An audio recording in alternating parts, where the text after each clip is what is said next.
প্রিয় দর্শক, আসসালামু আলাইকুম ওয়া রাহমাতুল্লাহি ওয়া বারাকাতুহু।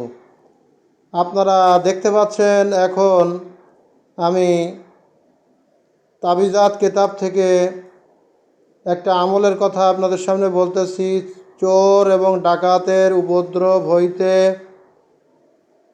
হইতে রক্ষা পাওয়া তদবির। প্রিয় দর্শক দেখেন, আকাদতু লিসানাল হায়াতি ওয়াল আকরবি ওয়াদাস সারিকুল বিহুরমাতি আশহাদু আল্লা ইলাহা ইল্লাল্লাহু আন্না মুহাম্মাদান আবদুহু ওয়া রাসূলুহু। যারা আরবিতে না পড়তে পারেন তারা দেখেন, নিচে বাংলায় লেখা আছে।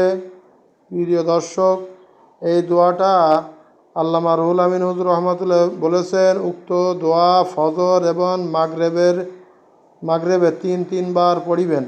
তাহলে আপনারা প্রিয় দর্শক এই আমলটা দেখলেন। যদি আপনাদের বাড়িঘর চোর ডাকাত থেকে, সন্ত্রাস থেকে রক্ষা করতে চান, তাহলে এই দোয়াটা বেশি বেশি করে পড়বেন।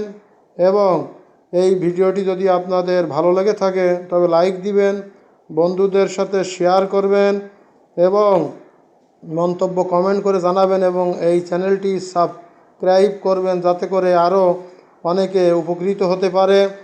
এবং আপনারা সকলেই ইনশাল্লাহ এই চ্যানেলের সাথেই থাকবেন এবং পরবর্তী ভিডিওগুলো দেখার চেষ্টা করবেন। আপনাদেরই দুনিয়া এবং আখিরাতে কল্যাণ হবে। আসসালামু আলাইকুম ওয়া রাহমাতুল্লাহি ওয়া বারাকাতুহু।